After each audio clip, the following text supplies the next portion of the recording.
തുടർച്ചയായ 6ാം ദിനവും ഇറാനിൽ ആക്രമണം നടത്തിയ അമേരിക്ക ബന്ദർ അബ്ബാസ് നഗരത്തിലെ പവർ പ്ലാന്റുകളും റെയിൽവേ സ്റ്റേഷനുകളും പാലങ്ങളും തകർത്തു. 7 പേർ കൊല്ലപ്പെട്ടു. ബഹ്റൈനിലും കുവൈറ്റിലും പ്രത്യാക്രമണം നടത്തി ഇറാൻ.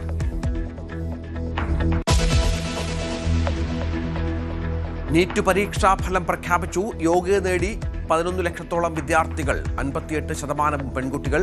+1 പരീക്ഷാഫലം വൈകിട്ട്.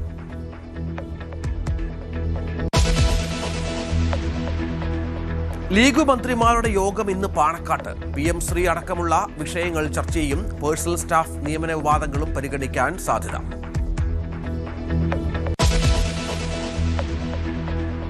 രാമക്ഷേത്ര സംഭാവന തട്ടിപ്പിൽ ഇന്ന് SIT റിപ്പോർട്ട് സമർപ്പിക്കും. ക്ഷേത്ര ഭരണസമിതിക്കെതിരെ ഗുരുതര കണ്ടെത്തലുകൾ റിപ്പോർട്ടിലുണ്ടെന്ന് സൂചന.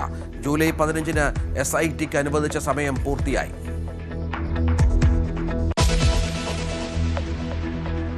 ഇന്ത്യയുടെ ആദ്യ ഹൈഡ്രജൻ പവർ ട്രെയിൻ പ്രധാനമന്ത്രി ഇന്ന് ഫ്ളാഗ് ഓഫ് ചെയ്യും. ഹരിയാനയിലെ ജിന്ദിനും സോനിപ്പത്തിനുമിടയിൽ സർവീസ്. ഹൈഡ്രജൻ സാങ്കേതികവിദ്യ ഉപയോഗിച്ച് ഗതാഗതമെന്ന അപൂർവ നേട്ടത്തിലേക്ക് ഇന്ത്യയും.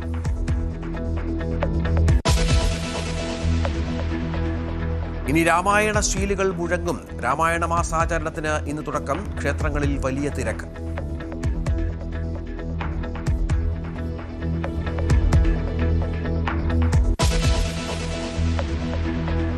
കാഫിർ സ്ക്രീൻഷോട്ട് കേസിൽ DYFI നേതാവ് റിവേഷ് രാമകൃഷ്ണന്റെ മുൻകൂർ ജാമ്യാപേക്ഷ ഇന്ന് കോടതിയിൽ. മുൻകൂർ ജാമ്യം നൽകിയാൽ തെളിവ് നശിപ്പിക്കുമെന്ന് പ്രോസിക്യൂഷൻ. ജിതിൻ ഭാസ്കറിന്റെ ജാമ്യം റദ്ദാക്കണമെന്ന SIT റിപ്പോർട്ടും കോടതി പരിഗണിക്കും.